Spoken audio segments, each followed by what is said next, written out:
Hello, എല്ലാവർക്കും നമസ്കാരം. ഞാൻ ഡോക്ടർ ബിന്ദു, കുട്ടികളുടെ സ്പെഷ്യലിസ്റ്റ് ആണ്. കഴിഞ്ഞ ദിവസം ഇട്ട വീഡിയോയുടെ ഇടയിൽ നിങ്ങൾ ചോദിച്ച സംശയങ്ങൾക്കുള്ള മറുപടിയാണ് ഞാൻ ഇന്ന് പറയാൻ പോകുന്നത് കേട്ടോ. അപ്പോൾ നമുക്ക് പെട്ടെന്ന് വീഡിയോയിലേക്ക് പോവാം.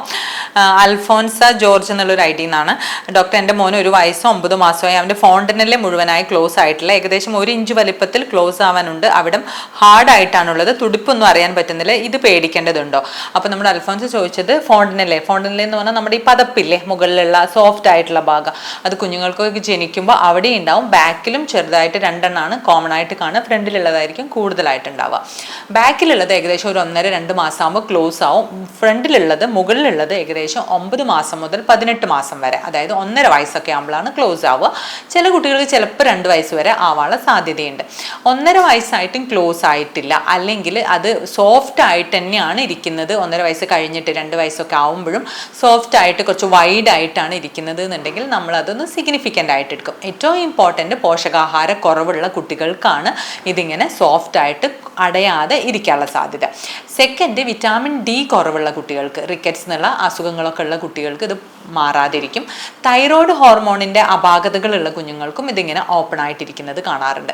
പിന്നെയുള്ളതാണ് തലയുടെ ഉള്ളിൽ നീർക്കെട്ട്, വെള്ളം കെട്ടി നിൽക്കുന്ന കുട്ടികൾ. അതൊക്കെ വളരെ അപൂർവമാണ് കേട്ടോ. ഞാൻ ഫസ്റ്റ് പറഞ്ഞ 3 കാര്യങ്ങളാണ് കോമൺ ആയിട്ട്. അപ്പം നിങ്ങളുടെ കുഞ്ഞുങ്ങളുടെ തലയുടെ പതപ്പ് നിങ്ങളൊന്ന് ടച്ച് ചെയ്ത് നോക്കൂ. 2 വയസ്സൊക്കെ ആയിട്ടും ഇത് ഓപ്പൺ ആയിട്ട് വളരെ സോഫ്റ്റ് ആണ് ഇരിക്കുന്നത് എന്നുണ്ടെങ്കിൽ നിങ്ങളുടെ തൊട്ടടുത്തുള്ള കുട്ടികളെ ഡോക്ടറെ ഒന്ന് കൊണ്ടുപോയി കാണിച്ചാൽ നല്ലതായിരിക്കും. അപ്പോൾ അൽഫോൻസിൻ്റെ ഡൗട്ട് ക്ലിയർ ആയി എന്ന് വിശ്വസിക്കുന്നു.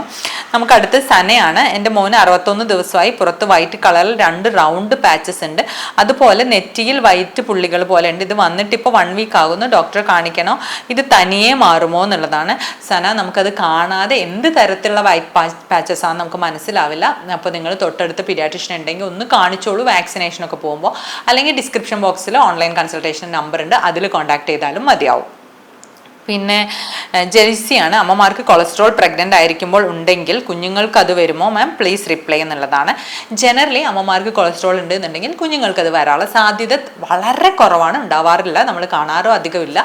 പക്ഷേ നമ്മൾ അമ്മമാരുടെ ഹെൽത്ത് വൈസ് കാര്യങ്ങളൊക്കെ നിങ്ങളൊന്ന് നോക്കണം. കൊളസ്ട്രോൾ കുറയ്ക്കാനുള്ള കാര്യങ്ങളൊക്കെ ചെയ്യണം.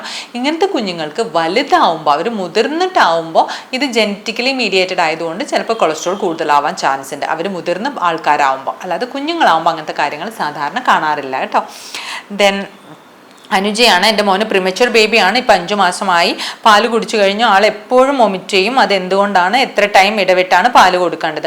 എല്ലാ കുഞ്ഞുങ്ങൾക്കും ജനറലി 2 മണിക്കൂർ ഇടവിട്ടാണ്. ചിലപ്പോൾ 1.5 മണിക്കൂറാകുമ്പോൾ കരയുകയാണെങ്കിൽ 1.5 മണിക്കൂർ ഇടവിട്ടും കൊടുക്കാം. അല്ലെങ്കിൽ ചിലപ്പോൾ 3 മണിക്കൂർ വരെ ഉറങ്ങുന്നുണ്ടാവും. അപ്പോൾ 2 to 3 hours ഉള്ളിൽ പാല് നിർബന്ധമായി കൊടുക്കണം. ഛർദ്ദിക്കുന്നത് റിഫ്ലക്സ് ഡിസീസ് എന്നുള്ളതാണ്. നമ്മുടെ ചാനലിൽ തന്നെ നമ്മൾ റിഫ്ലക്സിനെ കുറിച്ച് വീഡിയോ ഇട്ടിട്ടുണ്ട്. എങ്ങനെ മാറ്റണം എന്നുള്ളതും ഏത് പൊസിഷനിൽ കിടത്തണം എന്നുള്ളതും ഡീറ്റെയിൽ വീഡിയോ ഇട്ടിട്ടുണ്ട്. അതൊന്ന് കണ്ടു നോക്കൂ. അത് കഴിഞ്ഞിട്ടും മാറുന്നില്ല ില്ലെങ്കിൽ നമ്മൾ തീർച്ചയായിട്ടും ചില മരുന്നുകൾ ഈ പ്രീമച്വർ ബേബീസിന് കൊടുക്കേണ്ടതായിട്ട് വരും കേട്ടോ. അപ്പോൾ ഇനി നമുക്ക് സന്ധ്യയാണ്. എൻ്റെ മോന് 6 മാസമായി. കുട്ടികൾക്ക് എത്ര മാസം തൊട്ടാണ് മുട്ട കൊടുക്കാൻ തുടങ്ങുന്നത്? ആദ്യമായി മഞ്ഞയാണോ വെള്ളയാണോ കൊടുക്കേണ്ടത്?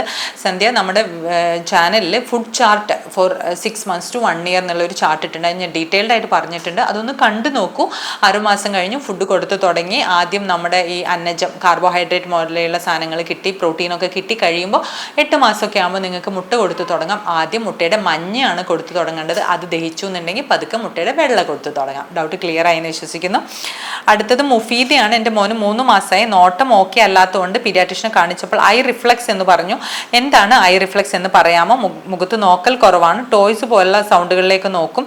സൗണ്ടൊക്കെ ശ്രദ്ധിക്കും. ഒരു കണ്ണിന് വലുപ്പം കുറവാണ്, റൈറ്റ് കണ്ണിന് എന്നുള്ളതാണ്. മുഫീദ, ഐ റിഫ്ലക്സ് എന്ന് പറഞ്ഞാൽ പല കാര്യങ്ങളുണ്ട്. ഐ റിഫ്ലക്സ് കുറവ് എന്ന് വെച്ചതുകൊണ്ട് നമ്മൾ അതിനൊരു സ്റ്റിമുലേഷൻ ഒന്നും കൊടുക്കാതിരിക്കരുത്. കുഞ്ഞു മുഖത്ത് നോക്കി ചിരിക്കുന്നില്ല എന്നുണ്ടെങ്കിൽ നിങ്ങളുടെ ഒഫ്താൽമോളജിസ്റ്റിനെ തീർച്ചയായിട്ടും ഒന്ന് കാണിക്കണം. അതിൽ എന്തെങ്കിലും പ്രശ്നങ്ങൾ ഉണ്ടോ എന്നുള്ളത് നമുക്ക് നോക്കേണ്ടത് അത്യാവശ്യമാണ്. പ്രശ്നങ്ങളൊന്നും ഇല്ലെങ്കിൽ നമുക്ക് കുറച്ചുകൂടി ഇങ്ങനെ ബ്ലാക്ക് ആൻഡ് വൈറ്റ് കളേഴ്സൊക്കെ കുഞ്ഞിന് മുന്നിൽ ഇങ്ങനെ പല പിക്ചേഴ്സ് കാണിച്ചു കൊടുത്തിട്ട് കുഞ്ഞിനെ ഫോക്കസ് ചെയ്യാൻ നമുക്ക് പതുക്കെ ട്രെയിൻ ചെയ്യേണ്ടതായിരുന്നു. മുറ്റത്തൊക്കെ എടുത്തുകൊണ്ട് നടക്കും. പൂക്കളും ചെടികളും ഒക്കെ കുഞ്ഞു കാണട്ടെ കേട്ടോ. അപ്പം എന്തായാലും ഒരു ഒഫ്താൽമോളജിസ്റ്റിനെ കാണിക്കണം. വീഡിയോ വല്ലാണ്ട് നീണ്ടു പോകാണ്ടിരിക്കാൻ വേണ്ടി ഞാൻ ഇവിടെ നിർത്തുവാണ്. നെക്സ്റ്റ് ഡൗട്ട്സ് നമുക്ക് അടുത്ത ദിവസം ഡിസ്കസ് ചെയ്യാം. Till then bye and take care.